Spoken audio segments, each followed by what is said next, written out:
as it should be.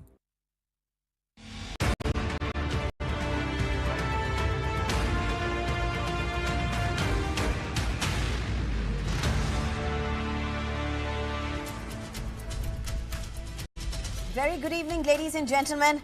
Thank you very much for joining us. You're watching Unmissable. I'm Sneha Koshi. Today evening in our Deep Dive 1, we are looking at Mamata Banerjee's 6 half-truths. A defiant Mamata Banerjee, but in denial. And it's not just that, a sore loser.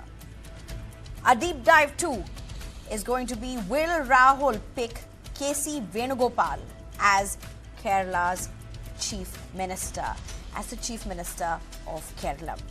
We look into the front runners, we look at their SWOT analysis, we look at what works and what doesn't work, and we look at what is the challenge before the Congress leadership, including Rahul Gandhi. One of the front runners is Rahul Gandhi's right-hand man.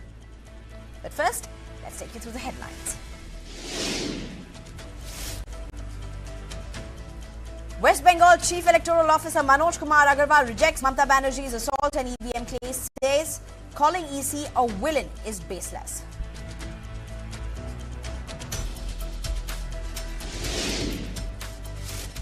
Vijay thanks Prime Minister Modi, Rahul Gandhi for their wishes on Tamil Nadu win, says well-being of our people remains our only goal.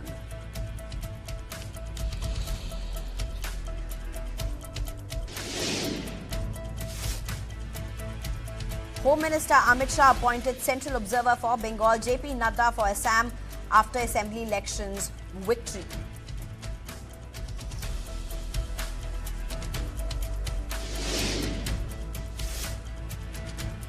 BJP government in West Bengal to take oath on May 9th, coinciding with Rabindranath Tagore's birthday.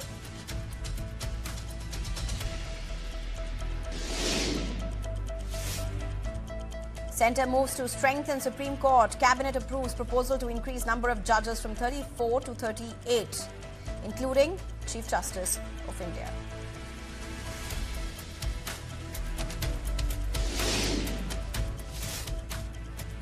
Power bank catches fire in Indigo Hyderabad, Chandigarh flight. All passengers evacuated.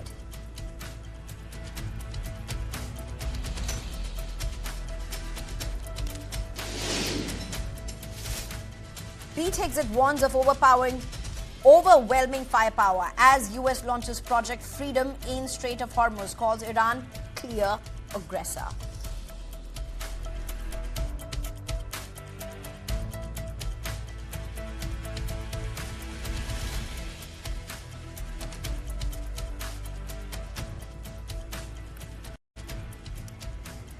Well, Mamata's 6 half-truths, the real verdict. This isn't just denial, a sore loser. A defiant Mamata, but a sore loser, who after being decimated has said she didn't lose and that she won't resign. But the numbers don't bend to narratives. They expose them. A personal bastion gone, a party cut down to size. That's not perception, that's defeat. She claims 100 seats were stolen. Stolen? Or simply defeated. TMC stood defeated because 206 versus 88. 206 of the BJP versus 88 of the TMC is not a conspiracy. It's a clear mandate. She says morally she has won, but in a democracy, morality isn't self-certified. It is voter certified. And the voters have decisively ended a 15-year dominance. She alleges assault, intimidation, force. But when institutions find no complaint, no FIR, no evidence, with the EC questioning where's the FIR, there isn't any. The question becomes unavoidable. Where is the proof? She says the opposition stands united behind her. Yet, even within the India bloc, cracks are visible, with Rahul Gandhi himself forced to manage the optics of a loss few want to own, not even the TMC. He had to write to sections of Congress and the opposition, asking them not to gloat on TMC's defeat. And finally, she questions the fairness of the process, saying EC has torpedoed the process. But when even the Supreme Court of India refuses to validate that claim, in fact rejected that plea when it came before the court regarding the election officers being appointed in the state, the argument collapses under its weight after the results. The results, ladies and gentlemen, have been decisive. And what we are witnessing now is not resistance. It is refusal to accept reality. Because in the end, narratives may comfort and will be the core of politics and has its own place. But numbers won't lie. Voters don't lie. And I'm being joined at this point by Jawahar Sircar, a man who knows Mamata Banerjee very well. Thank you very much, Jawahar Sircar. You've been the former MP with the TMC. In fact, Jawahar Sircar, your association with Mamata Banerjee goes for years.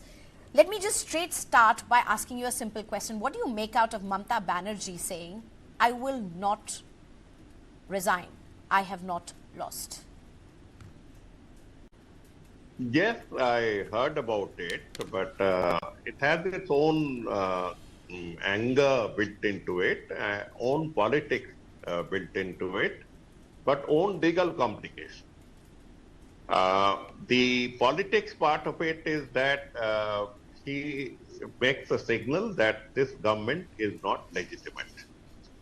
Now, that's the point of view, because there are many people who feel that a lot of factors have taken place during the process of roll revision to the election that could warrant a good relook. Okay, that's in very short. That's a political position, that she's knocking at the very legitimacy of this government. But obviously the larger portion of people, the larger section of people right now, immediately after the elections, would not buy such a logic for various reasons. If you had something to say, you should have said it earlier. Okay, so if you had to say. The other part of it is that the law will move on its own motion. 2 days later, on the 7th, the House will be dissolved. This House stands dissolved. So whoever was leader of this House and whoever was Chief Minister, leader of the opposition, they stand nullified.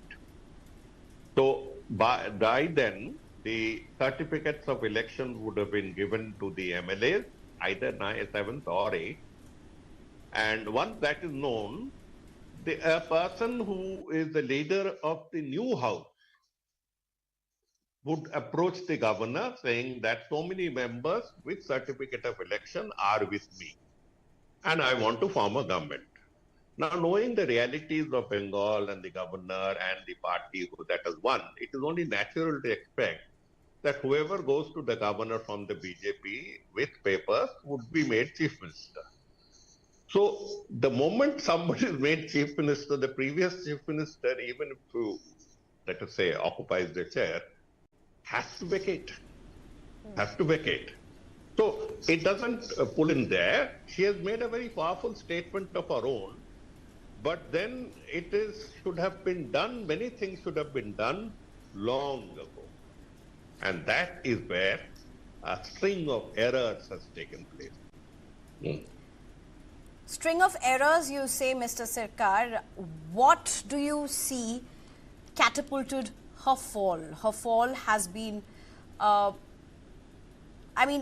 few people saw it come in the manner that it came. Many spoke of a very close fight. This is Mamata Banerjee and TMC being decimated. For somebody who has had a ringside view of TMC, how do you look at this? What is your analysis? What brought this fall down? I put in my first protest in 2021-22 when I saw some things that did not fit in. Now, I was told this is the way politics actually work. and I should not be hypersensitive about it. So I cooled down and I went on my job. But next year again, these things came up. Now, one thing is true that corruption is not the monopoly of the TMC. So first, I've accepted that. But corruption is there in such a large degree in the TMC that in a culture like Bengal, I'm not talking of state, I'm talking of a culture that has certain ways of looking at life, certain ways of looking at life. A particular, say, meat would be quite acceptable in every part of Kerala, but would be a source of horror to some other part. That's what I call a culture of a state. Corruption as a culture of a state is very insulting. And Bengal was not famous for corruption. Many other states are. The high degree of corruption that has taken place during Mamata Banerjee's regime went on cascadingly becoming so and so powerful that I found it too suffocating. And I said, let me go. Let me go. I can't take it no more and quit as MP. So that's the first point of corruption. It's exactly the same point on which she has lost. Corruption. People have said, you are corrupt. Your lot is corrupt. Number two, governance. On governance, having come from a service that is associated with governance, IAS for 40 years, I had my two bit to say. But there again, I have written in that letter, you don't listen to me. She has her own style of governance that defies all norms. I mean, pick out a junior officer, favor him or her, put her on everybody's top, ignore a lot of talented officers because they argued with her. I used to argue the hell out of chief ministers like Jyoti Basu and Buddhadev Bhattacharya. They didn't throw me out. So there is some tolerance, some constitutional mechanism within which we work. And there again, I found that the service was governance was being in question. Mr. Sirkar, what about the women voters? What about the women voters? They have been the core of Mamata Banerjee's governance, her pillars, as it were. What's happened to them this time? A lot of women voters who have voted for BJP, even from her core, from her hinterland for that matter. Women were given innovative solutions. It was not a dole. You have to understand her psychology. She understands women much better.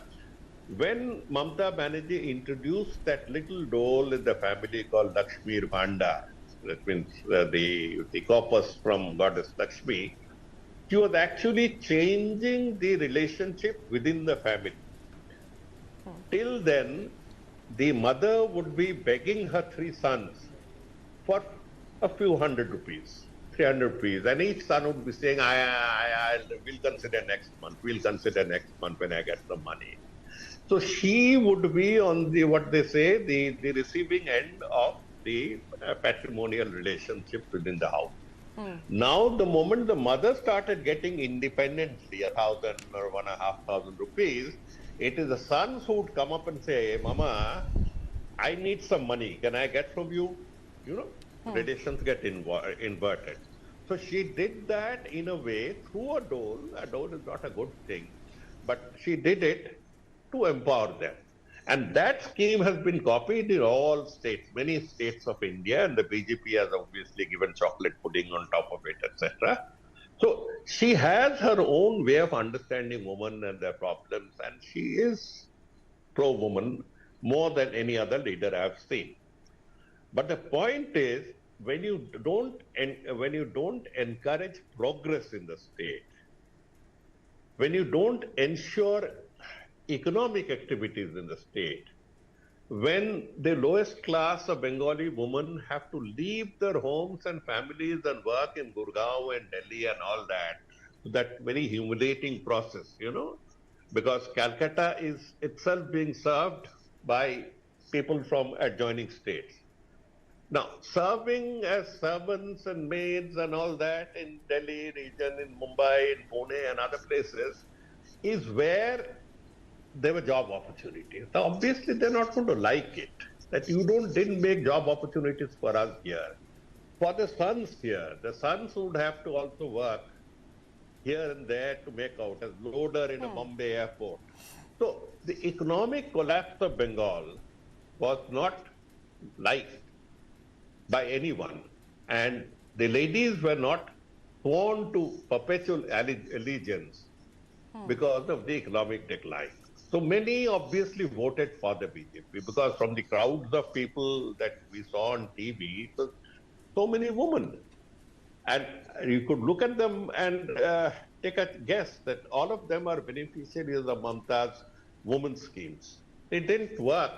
10 years it Actually worked, but not after 15 years. So, Mr. Sircar, for somebody who watches Mamata Banerjee from, say, Delhi, or who's been following her very closely, one of the things that really stands out for her kind of politics for the years that she was governing Bengal was her padyatras. Are you then saying that in reality she was losing, she did not have her ear to the ground? By the third term, I found she is not the same Mamata Banerjee. Her feet was not getting onto the ground. Her feet was not going on. Something was wrong. Too many sycophants around her. Too many IPAC-type bodies giving her inputs. Too little direct jumps. Example, you may have heard of that scandal on Sandesh Khali Island. 3 or 4 years ago, it became a big scandal. I was watching and I wrote in the paper that this is not the Mamata I knew. Because the Mamata I knew would have taken the next boat and gone there to the so-called rape victims and tell them, Bolo, tell me who did what. And I'm going to cut him off. That's Mamata's style. She didn't go to that island at all. She didn't go to that island. I mean, I was getting surprised that she is the one who jumps into the fray. So something was missing there. And by that time, she has this habitual, this habit of picking up some advisors for a particular period of time. So over 15 years, we have had about 7 or 8 groups, 3, 4 each, who advise her. Best to stay away from that lot because we know that it's not a very permanent group. I found when I joined there, because she called me for discussion, but I said it's best to keep a distance. I found that she was not getting in tune with reality. That means either her advisors were not telling her screening information or her hand-picked bureaucrats and police officers. This hand-picking thing is something that British taught us was terrible.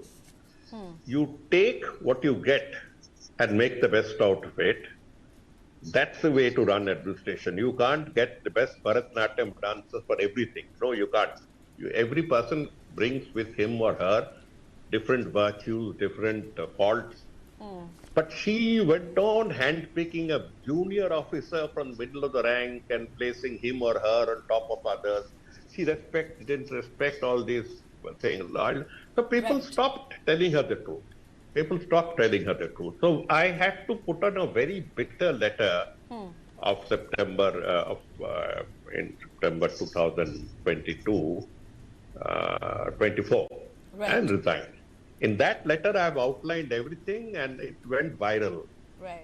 I told her, nobody is telling you the truth. Please listen. You are being viewed as an object of crude corruption. Your fellows. I mean, what more can an ex-MP write? She did not listen. Mr. Sircar, thank you so much for your time, for speaking to us. I think at least now maybe Mamata will listen to you. Mamata Banerjee will listen to you. We'll have to see how this plays out in Bengal. Thank you so much, Mr. Sircar, for talking to us. Well, I'm being joined by Nirmalaya Mukherjee right now, senior journalist, and I'm also being joined by Swapnil Biswas, who's a spokesperson with BJP. Let me just start with you at this point, Swapnil Biswas. Mamata's 6 half-truths, that's what we are calling it. We are not calling this Mamata's 6 lies. We're calling it Mamata's 6 half-truths. Because the allegations that she is making against the Election Commission is not just the TMC's. She is a sore loser. That cannot be taken away from her. Very evidently, very clearly, for her to even say that she will not resign is her political statement. But how is the BJP looking at this? Yeah, right. You might as well call it as 6 lies of Mamata Banerjee, because this has no base at all. It's enough on her behalf with all her false narratives and the lies that she's trying to peddle.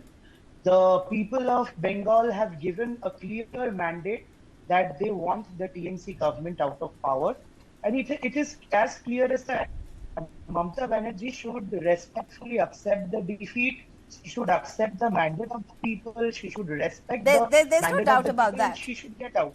Sure. And that's why we are the calling thing. it. We are calling it a sore loser. We are calling her a sore Yeah. loser. That's clear. But what I'm asking you is, you again have something which is being raised by another opposition leader, by another leader of an opposition party.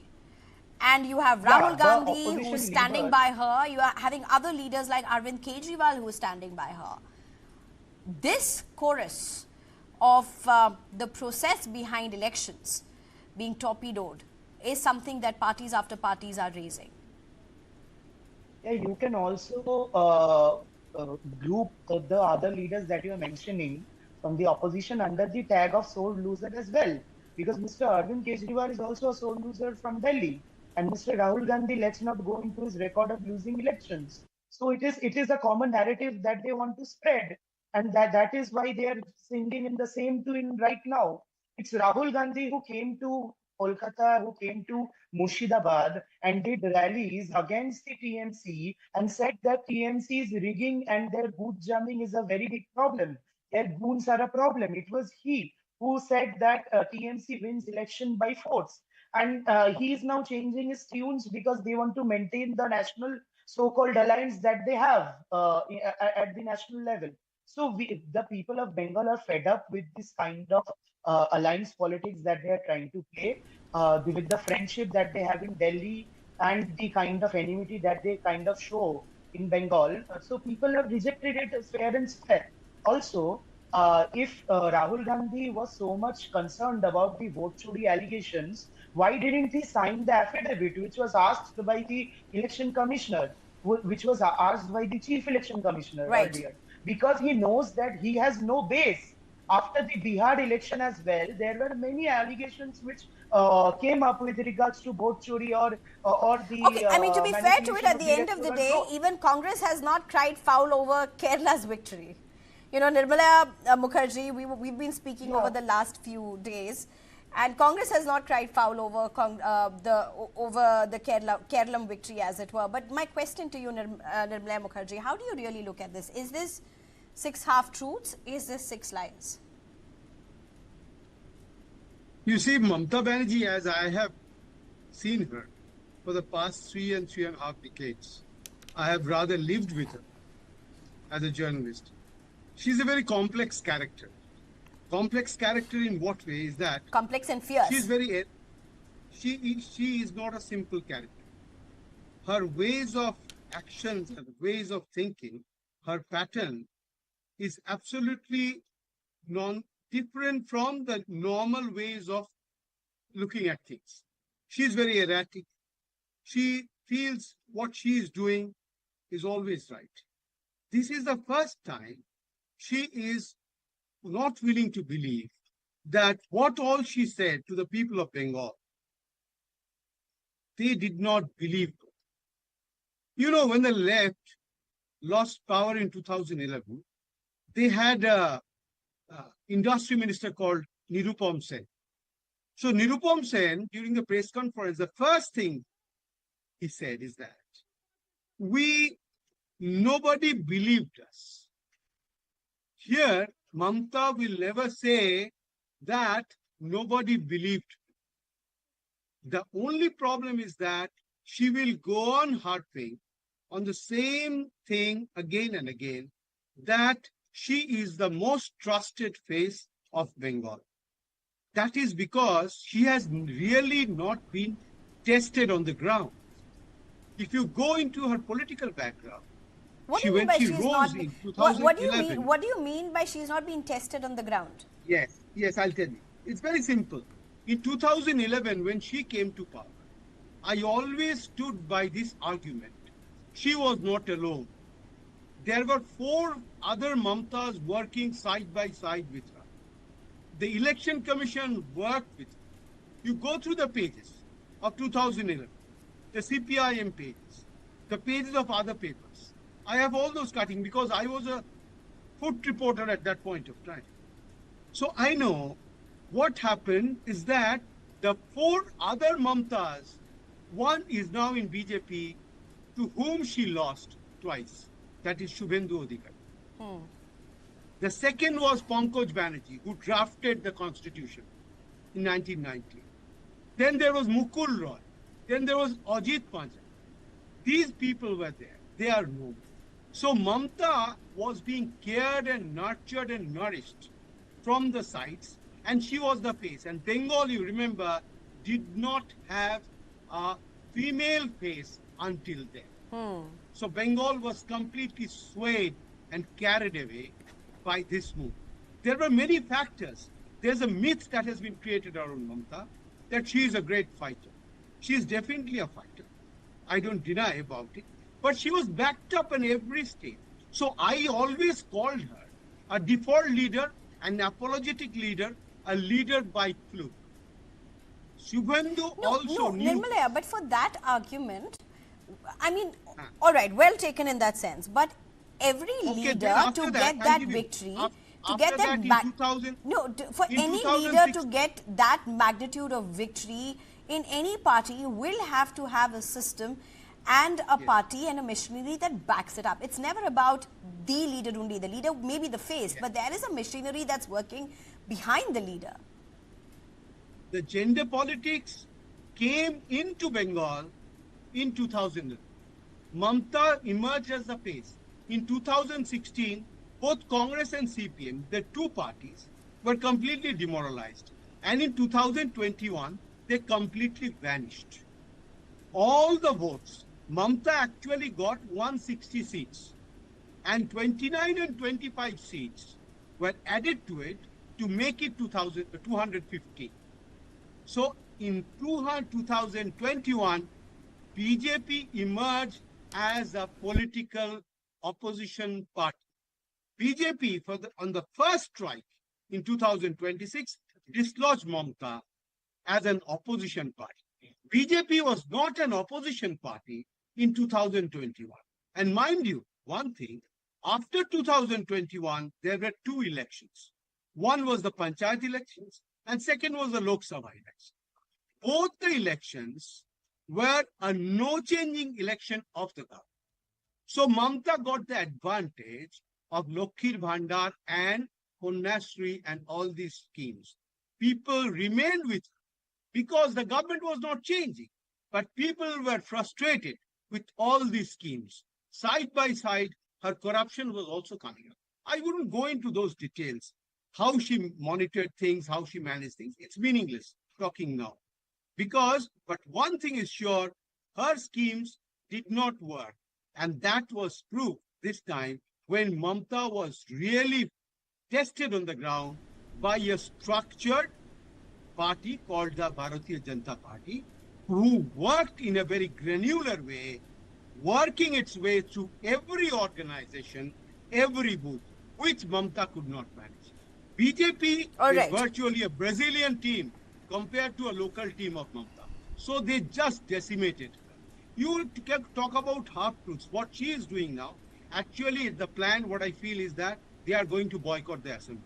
That is what I have got the feedback. In 1972, same thing happened with the left. They did not enter. Sir, let me very quickly get a reaction from Swapnil Biswas at this point. Swapnil, my last question to you at this point would be,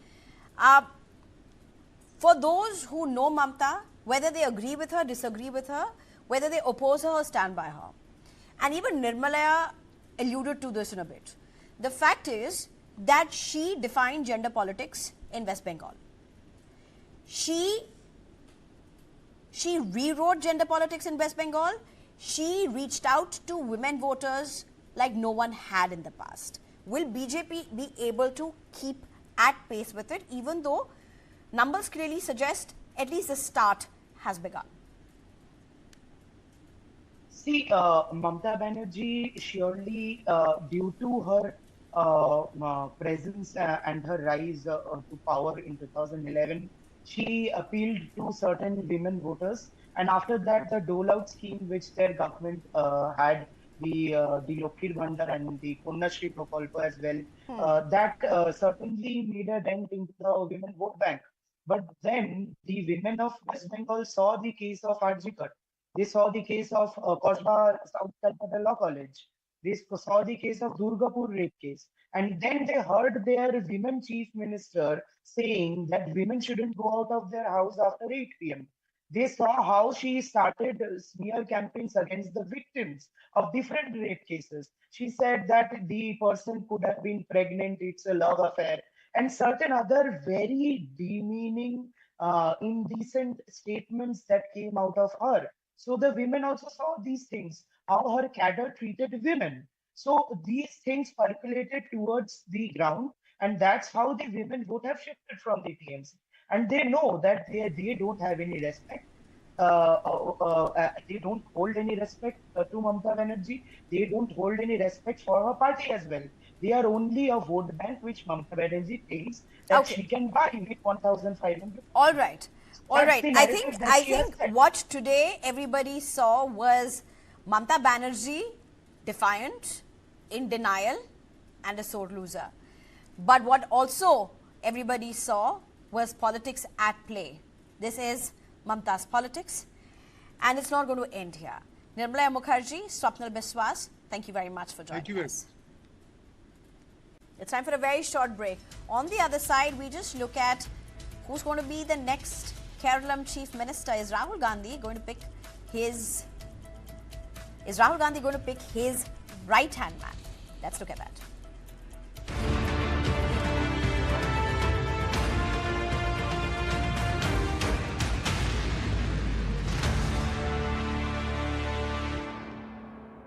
New Birla Opus exterior paint gives warranty up to 16 years. Who believes that? I believe. I do. I do. I do. I do. I do.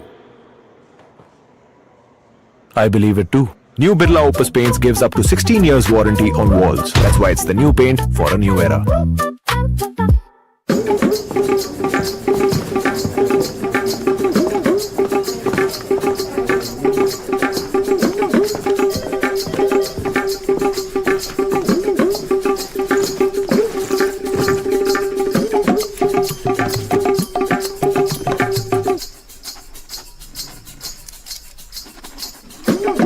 Create a system to clear my case backlog.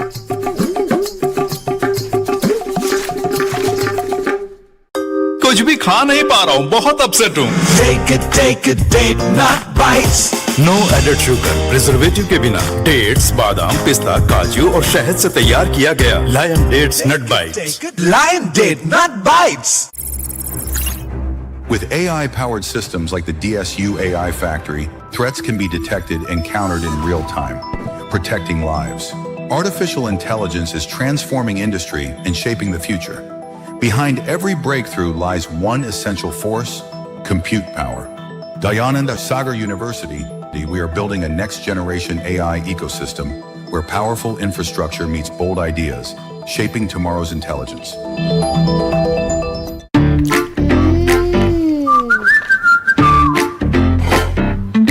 Mummy says no anda in summer. क्यों? तू summer में खेलता नहीं क्या? Summer में energy नहीं लगती क्या? ज्यादा लगती है। अंडा तो हर सीजन में सुपर हिट है। सुपरस्टार है ये। सर्दी हो या गर्मी, संडे हो या मंडे, रोज खाओ अंडे।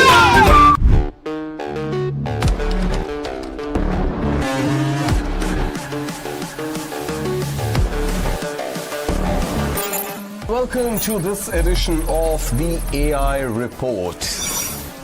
Accepted.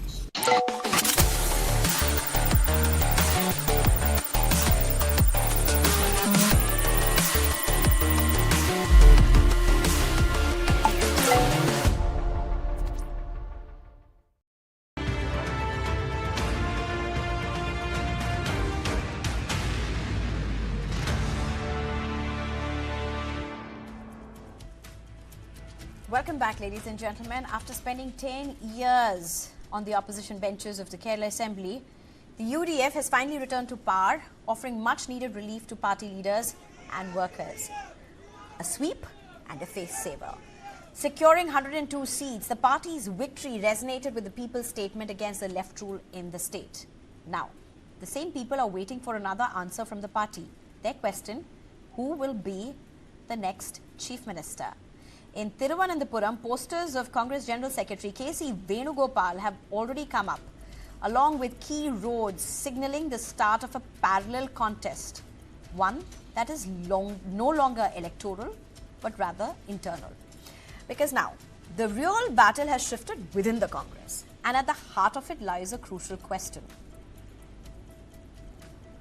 Who does the Congress leadership trust to lead the state Congress?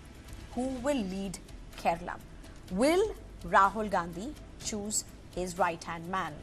Will Rahul Gandhi pick Venugopal, K.C. Venugopal? Behind the scenes, there are back-to-back meetings, intense lobbying, calls and visits to Delhi, and a flurry of political activity as the decision inches closer. All eyes are now on the capital. At the center of the speculation is K.C. Venugopal. Widely seen as the High Command's trusted face, organizationally strong, closely aligned with the central leadership, he could emerge as a compromise candidate. But his limited grassroots connect in Kerala remains a concern. There is V.D. Satishan, the face of the opposition in the state. He represents the generational shift, sharper messaging and a departure from legacy politics. Yet, questions remain over his acceptability across factions. And finally, Ramesh Chennithala, the seasoned leader, the veteran Congress leader, a consensus builder with strong ally relations and community backing. But he carries the weight of being seen as part of the old guard at a time when the party is under pressure to reinvent. So what will ultimately shape the decision? Because this is not the Congress of 1995 or 2004. Back then, the High Command had the option, the Congress High Command, as they say it, had the option of moving leaders to the center, balancing ambitions, managing rivalries. Today, that cushion no longer exists. There is no easy exit rule, no soft landing, which means the choice now comes down to three things: winnability, manageability, and acceptability across factions. Another important point, and that's stability, because I do not think Congress would want a repeat of a Karnataka in Kerala. The bigger challenge is not just defeating the opposition. Now that Congress is in the ruling in Kerala, it is managing its own internal equations and ally expectations. And that is why this decision goes beyond Kerala. It is the test of Congress leadership. And what brings us to the final question: who will Rahul Gandhi choose? His trusted aide, K.C. Venugopal, or will Kerala see a Karnataka-style situation with multiple contenders in play? Or beyond the celebrations, will the party be able to listen to the voters of Kerala who have delivered this mandate? I'm being joined by B.N. Haskar, who's a political analyst. I'm being also joined by Nirmal Abraham, who is a political analyst. And I'm also being joined by George Kaliavelil, who is the editor for National Affairs with Deepika. Thank you very much, both of you, for joining me. Well, Mr. George, let me just ask you a question straight. Do you agree that Congress's decision of who will lead Kerala, who will be the Chief Minister of Kerala, is not just about a person, not just about a man? Unfortunately, it's only a man. There is no woman in the race. Not about a man who will lead Kerala alone or the Chief Minister. This is about the party's continuation, existence, and a larger messaging. Your question is very good, but I think there is no space or need to speculate right now because it is very clear that there are only three contestants for the chief ministership of Kerala: V.D. Satheeshan, Ramesh Chennithila, and K.C. Venugopal.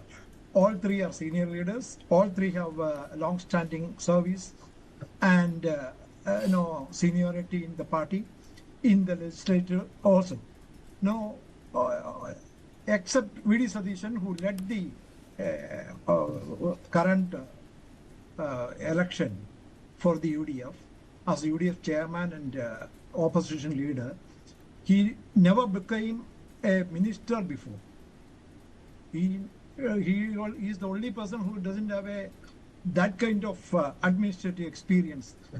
Both Sri Ramesh Chennithila and K.C. Venugopal has got that experience. This K.C. Venugopal was a minister in Kerala, 3-time MLA, now MP from Alapi, elected MP from Alapi. Before also he was elected. And Ramesh Chennithila also, he became the youngest minister in the Karnagaran ministry earlier. And he was also there, and he was in the working committee for so long years. And all three have real good experiences and exposure. And the government and the party will decide very soon. I think today they had a meeting at the Karge's home and residents, and it was publicly it was said that the decision to support TVK and Vijay was handed over to Tamil Nadu Congress PCC, and PCC will take a decision tomorrow. That is the publicly they Let me come in at this point. Mr. George, we are not speculating at this point. Let me just be very clear. It's not about speculation. We are not picking A, B, C. That's not what we are discussing. We are discussing the ability of Congress leadership to be able to put their ear on the ground, because that's where they have failed in the past. Mr. Nirmal Abraham, how do you look at this? Well, I've mentioned this before. I know the popular opinion could be that K.C. Venugopal deserves a chance because he's close to Rahul Gandhi. That's the only reason that I see, because he's not locally rooted. But I have always rooted for V.D. Satheeshan. And there are multiple reasons for that. To start with, he took up the mantle of the UDF party as the chairman of the UDF party in 2021, when UDF suffered a similar defeat that LDF has right now, with 41 seats. From there, to take it up to 102 seats, it's quite an achievement, number one. But that's not his achievement alone. Not alone, but then who else could have done it? Ramesh Chennithila had a wonderful chance for 5 years. In fact, he uncovered a lot of controversies of the left, but it did not land with the people. So I'm saying he's more of a sharp debater, a sharp critique of the government, and that really landed with the people. That also may have contributed to the anti-incumbency factor. As far as K.C. Venugopal is concerned, yes, he's experienced. But then the question remains, has he really done well as a chief administrator of the Congress party in India? Has Congress really done well in the last 10 years? That's a question we need to discuss. So if that's not the case, what makes him eligible to run Kerala is a question. Third, Ramesh Chennithila, yes, experienced on paper, but he was given a chance for 5 years, didn't prove his mettle in 5 years. So that means V.D. Satheeshan, for all intents and purposes, the man who worked hard for the last 5 years, the man who risked his political career by saying that if UDF does not win 100 seats, I will leave politics. He risked it. He also correctly predicted that more than 12 ministers of LDF would lose. So he took a chance. We need to give him a chance. Here's where I have to tell both of you, and let me just welcome B.N. Haskar as well. Good evening. Thank you so much for joining us. Let me just tell both Nirmal Abraham and George Kalyavalil, you both seem to have missed my question. The question really is about whether the Congress leadership has their ear to the ground, whether they have the ability, the Congress High Command as they are called, do they have the ability, the party system in place in Kerala to be able to hear the people who gave them this mandate? B.N. Haskar, very quickly, do you want to make your opening comments to this? That's the question that we are really looking at this point, because there are three contenders who have their pluses and minuses. Three of them are heavyweights at their own levels. But here's the question about the Congress leadership. See, the Congress leaderships are always like this.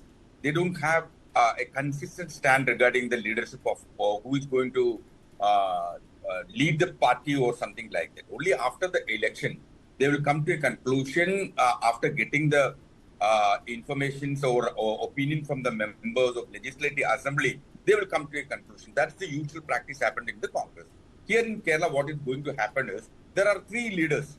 There are multiple leaders who is contesting for the chief ministership. That is a good sign as a democratic situation or as a democratic country. It is a good sign that multiple leadership should be there. Here, what we can do is, once if they are going to come a single name, that is going to be a dictatorship. That's what happened for the last 10 years in Kerala. There is only one leader. There is only one leadership to acquire everything. So that is a big fault which was happened to the left democratic front. Here we have multiple leaders in the UDF front. So it is a good sign of democracy. Let's welcome that kind of thing. But whether they are going to achieve to come to one point of attention regarding the chief ministership is the second question. I agreed with the team spirit that the second question is very important. Definitely, the Congress will come to a conclusion regarding that. When we look at the history of the Congress, even from the beginning, there are difference of opinions. Even Mahatma Gandhi as well as Sardar Vallabhbhai Patel and Jawaharlal Nehru had difference of opinion regarding the Constitution of India government. That is the history of the Congress. We cannot say that this is going to be a bad thing or this is going to be withdrawal syndrome of the general mandate of Kerala. We cannot say like that. But it is usually we can say that it is a victory of democracy. That different people are there and different choices are there. That means that democracy is going to a big, tremendous growth in Kerala. That is the only side. George Kaliavalil, just to take forward what B.N. Haskar has said, and there has been this, I still remember when last time when the Congress met with the defeat, with the historic defeat, there was this series of meetings that were held with MLAs and those who had lost their seats as well to get their feedback by the top Congress leadership as well. And this happened for a couple of days at a stretch. But George Kaliavalil, here's my question to what B.N. Haskar has said. There's Karnataka as an example before us. There's Karnataka where Congress very narrowly maneuvered the arithmetic at that time, very minutely managed to balance it out. But the balance hasn't worked, hasn't stayed. Every 1 year, every few months, you have that whole cacophony hitting the Congress government all over again. Is that a concern? First of all, I support or join with Huskar's point of view. But the specific answer to your question is that as a person who is covering Congress for the last 36 years, out of that last 25 years in Delhi and AICC, I'm sure that Congress has a clear system and very capable of tackling the issue of leadership in Kerala especially.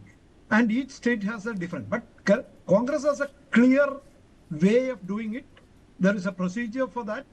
First of all, sending High Command will send 2 or 3 observers there, senior observers, including maybe a chief minister or a senior AICC general secretary. They will go to Trivandrum, Thiruvananthapuram, and they will meet each and every MLA, 62 MLAs of the Congress party first. And they will also may telephonically contact the UD of allies also, especially Muslim League. And after that, getting the views of MLAs whom they are supporting, they will take a decision. They will come to Rahul Gandhi and Kharge. They will take the final decision. The final say will be by Rahul Gandhi, as everybody knows. And Rahul Gandhi hasn't said a word yet on this. As of now, 3 top leaders who are capable, very, they all have their own credits, are there in the role for CM-ships and they are contesting for that. They are openly, may not be saying that they are ready, but today, there are even V.D. Satheeshan got a reception in Cochin. some name boards or posters or boards came up for K.C. Venugopal. Oh, in fact, while you're talking about that, I must say, over the last few days, if you look at the poster management and the cutout management, clearly K.C. Venugopal is winning. You know, I mean, I think when it comes to cutouts and posters, K.C. Venugopal is leading. We don't know really who's going to land up with the job at the end of the day. But Nirmal, Abraham, let's just quickly get a last response from you before I go to Haskar for his last response.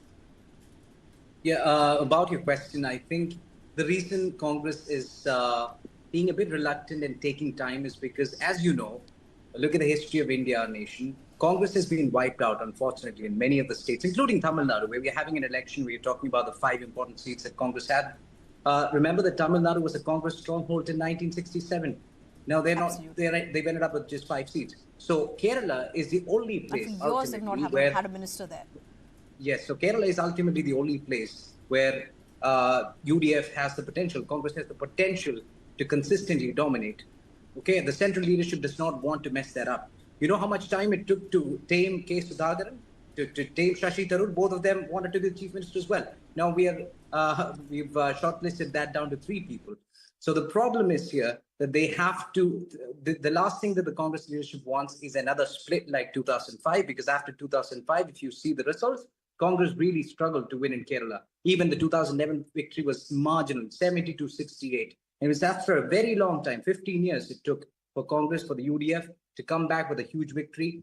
The leadership does not want to mess it up. They want to make sure that all boxes are ticked. And one more thing quickly, Satishan, the reason why I say this is because who does the people want? Access My India, Paul said that we can all trust based on the results in Tamil Nadu, gave 21% favorability to V.D. Satishan. You know how much K.C. Venugopal received? 3%. So what does that mean? The people want. Okay, that's something we'll have to see.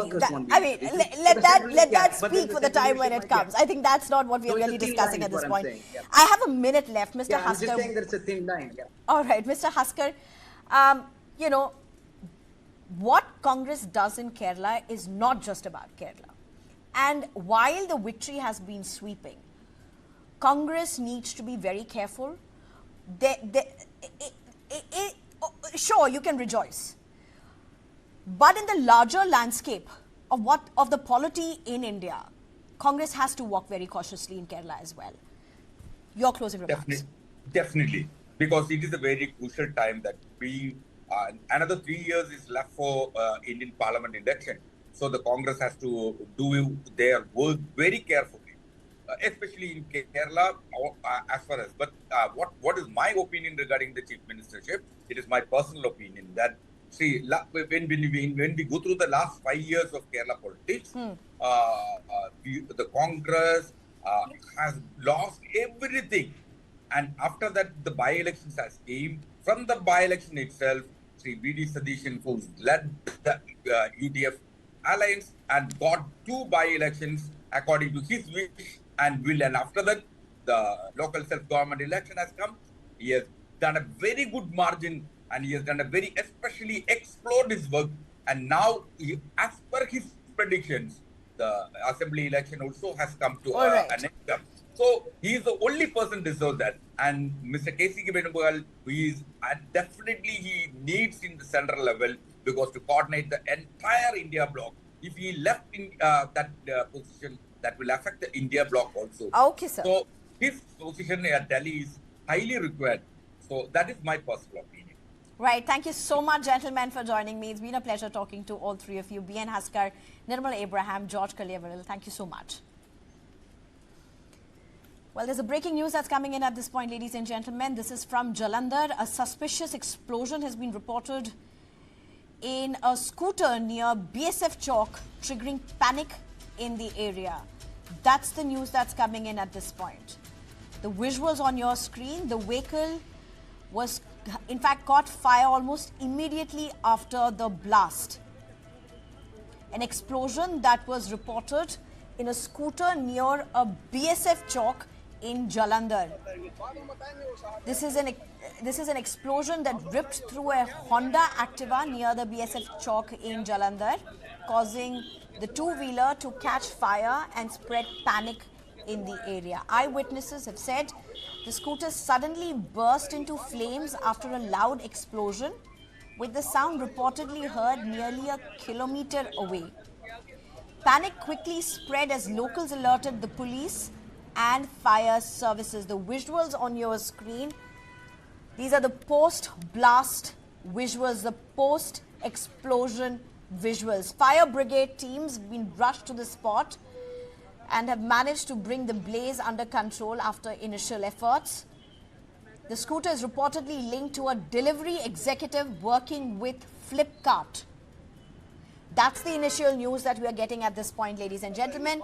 Preliminary input suggests the rider had parked the vehicle and entered the BSF headquarters to deliver a parcel at around 8:15 in the evening when the explosion occurred. The incident took place close to the Punjab frontier headquarters of the Border Security Force, raising concerns due to the sensitive location.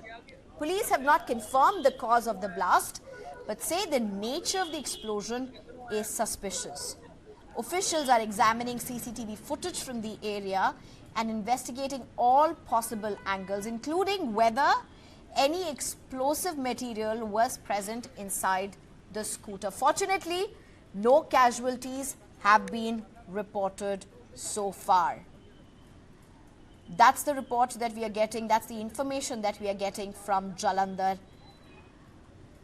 Police have cordoned off that area. We'll track that news. That's all we have for you in this bulletin, ladies and gentlemen. Thank you very much for watching. Bye-bye.